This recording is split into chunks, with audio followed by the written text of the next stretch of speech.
Hello friends, मैं मनमोहन अवस्थी आपके साथ। आप सभी लोग कैसे हैं? आशा करता हूँ सभी लोग अच्छे होंगे। आज बात करते हैं हिंदू मैरिज एक्ट 1955 सेक्शन 5 की।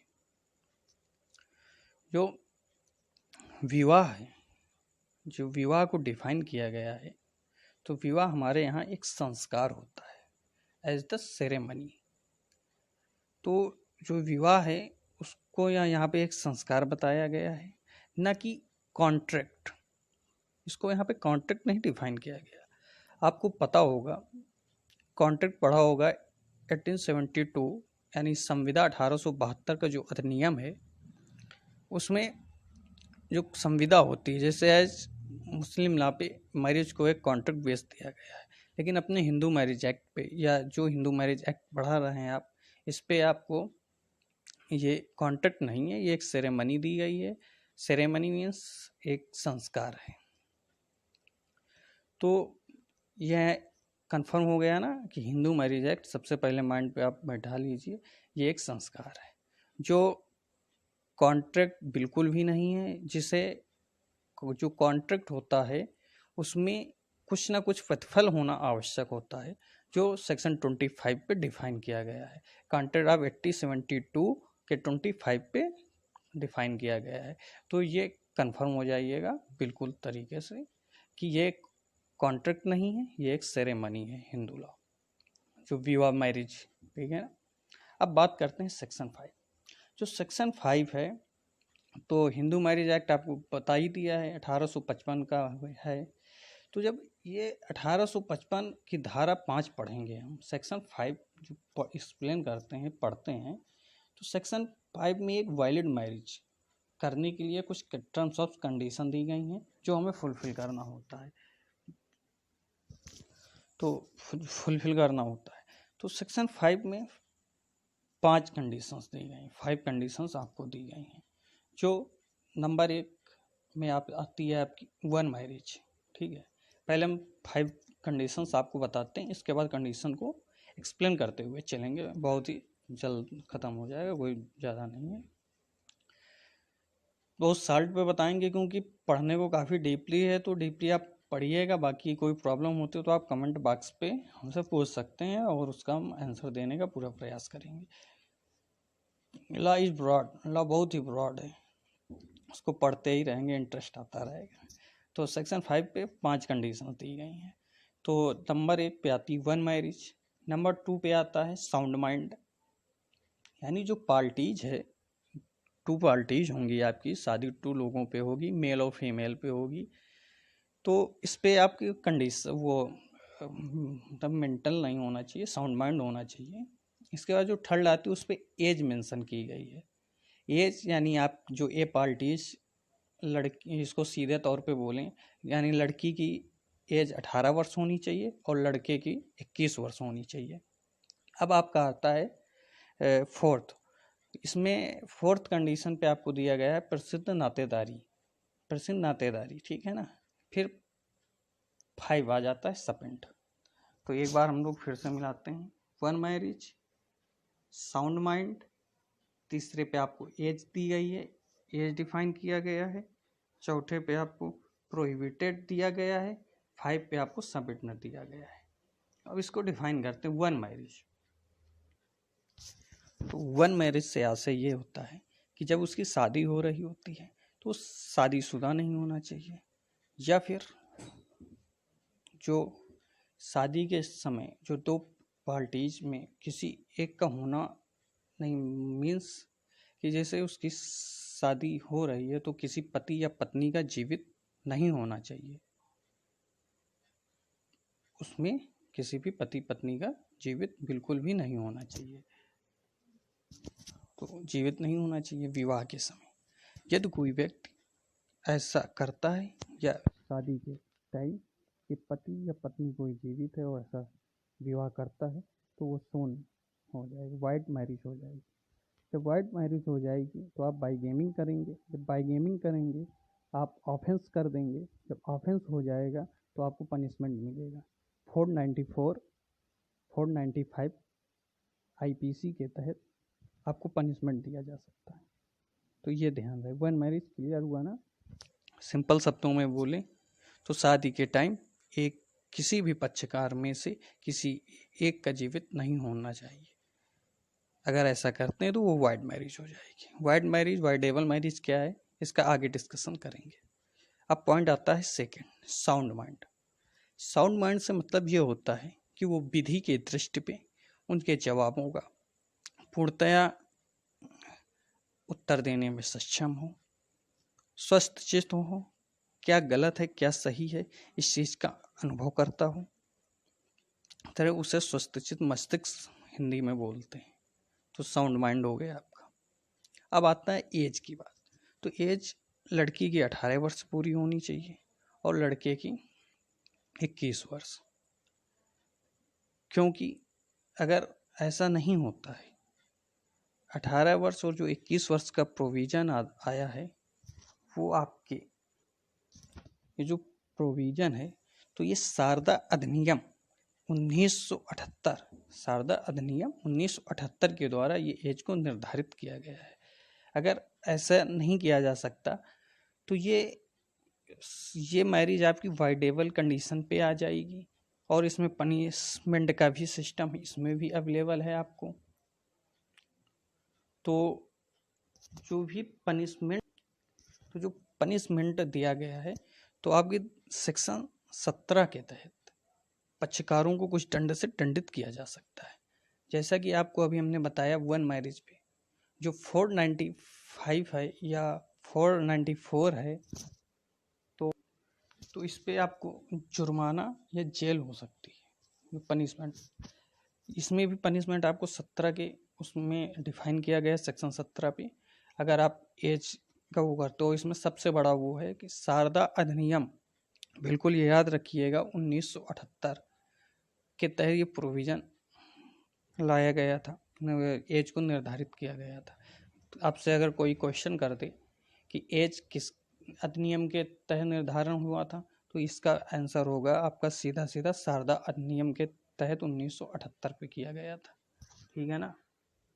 अब बात करते हैं आपकी पॉइंट 4 की, प्रतिसिद्ध नातेदारी। प्रतिसिद्ध नातेदारी का सीधा सा अर्थ ये होता है कि समीप की नातेदारी में विवाह करना निषेध होता है।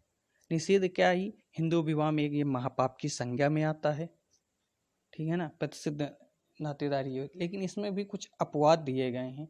जैसे प्रतिसिद्ध नातेदारी के अंतर्गत जिसकी रूढ़ियाँ या प्रथाएं कहती हैं, तो इसके अपवाद में जाट लोग आते हैं।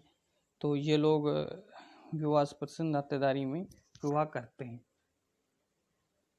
तो प्रतिसिद्ध नातेदारी में, यदि प्रतिसिद्ध नातेदारी के अंतर्गत कोई मैरिज कर लेगा तो वो वाइड हो जाएगी, यानी शून्य मैरिज हो जाएगी। और आपको बता दें, शून्य मैरिज प्रारंभतः यानी स्टार्टिंग से ही वो वाइड होती है। तो इस पे कुछ अपवाद आते हैं, जिनकी रूढ़ी या प्रथाएं विवाह करने की अनुमति देती हैं, वो लोग कर सकते हैं। जैसे जाट समाज है कि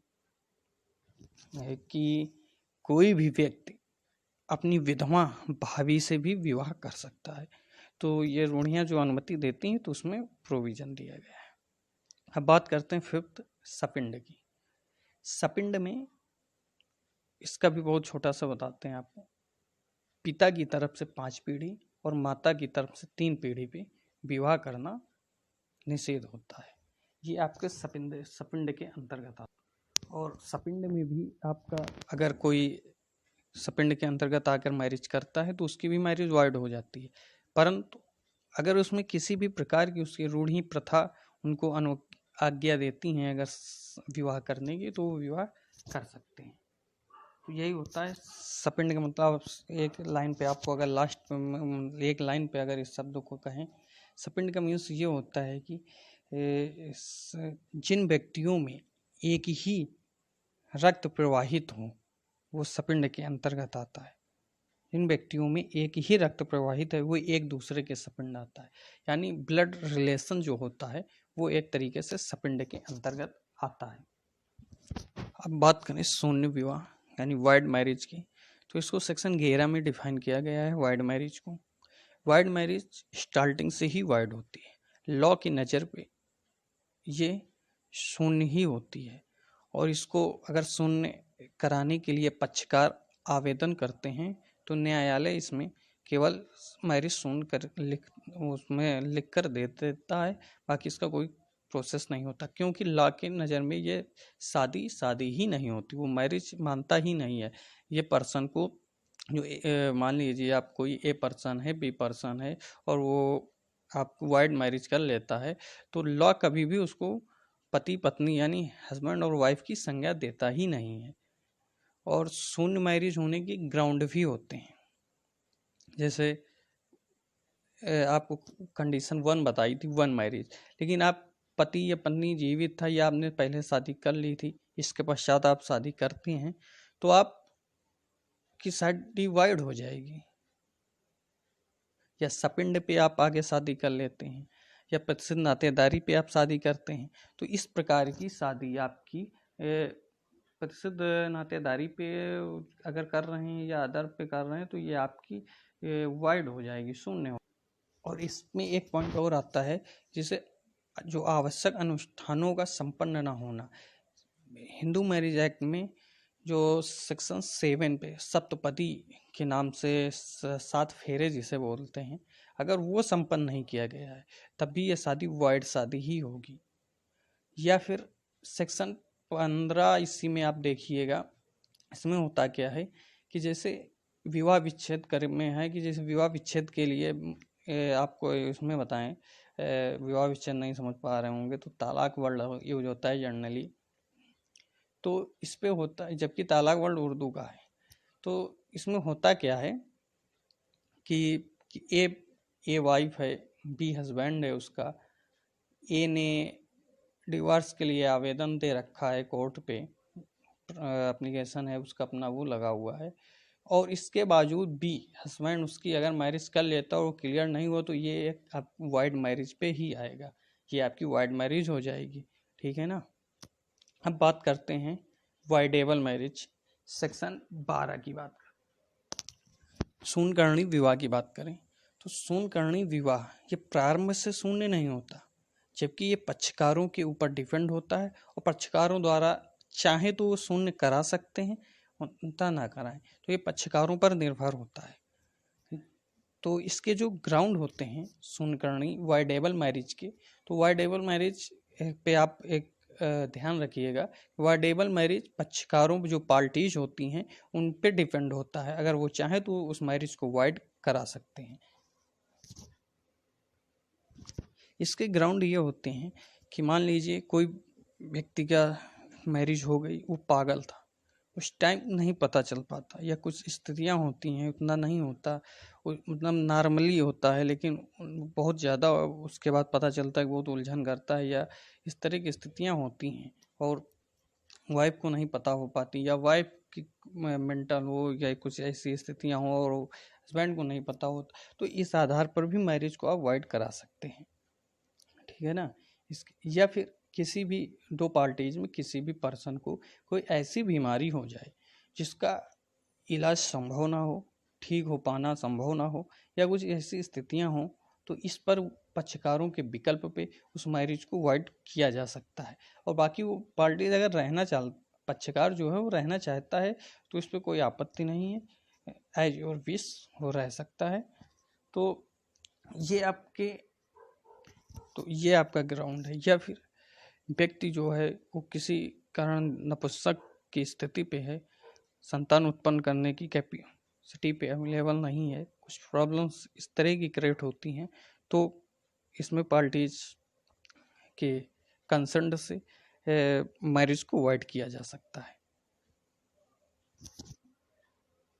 या फिर कभी कभी केसेस आ जाते हैं, देखने को मिल जाता है कि शादी के पश्चात पता चलता है वाइफ जो है वो प्रेग्नेंट है किसी और से, ना कि हस्बैंड से, तो इस तरह की स्थितियां पे भी पक्षकार जो होते हैं या पार्टी जो होती है वो चाहे तो मैरिज को अवॉइड करा सकते हैं। तो इस तरह के कई ग्राउंड आपको यहाँ पे मिल जाते हैं। वाइडेबल मैरिज पे एक पॉइंट हम बहुत मोस्ट आपको बता दें, लास्ट पॉइंट भी है वो बहुत इम्पोर्टेंट है, क्योंकि कभी कभी में होता क्या है, मैरिज किसी दबाव में, किसी असर में या किसी भी प्रकार के भय में कर दी जाए, और जो व्यक्ति है या वाइफ है हस्बैंड जो भी हो अगर या किसी भी का कपट के द्वारा उस मैरिज को किया मैरिज की गई है, तो उस भय या भय के कारण है या इस टाइप के कोई कारण है, तो उस भय को खत्म होने या कपट के बारे में पता चलने के 1 वर्ष के अंदर अंदर आप इस मैरिज को वॉइड करा सकते हैं। अगर इस तरह की कोई सिचुएशन क्रिएट होती है तो आपके पास इसमें भी ऑप्शन अवेलेबल है, आपके पास, आप इसको कर सकते हैं। तो आज का टॉपिक हम यहीं पे समाप्त करते हैं, एंडिंग पॉइंट पे। बाकी किसी भी तरह की कोई भी प्रॉब्लम आपको होती है तो आप प्लीज़ कमेंट बॉक्स पर कमेंट करके हमसे पूछ सकते हैं, और उस आपका जो भी क्वेश्चन होगा उसका आंसर देने की मैं पूरी कोशिश करूँगा। और आप लोगों से एक रिक्वेस्ट भी है कि इसको सब्सक्राइब करिएगा, लाइक करिएगा, शेयर करिएगा, और कमेंट बॉक्स पर कमेंट जरूर करके बताइएगा कि वीडियो कैसा लगा, जिससे आपके लिए मैं लॉ से रिलेटेड और टॉपिक पे आपके साथ नए नए वीडियो लेकर मैं आता रहूं। आपका मनमोहन अवस्थी। नमस्कार मित्रों।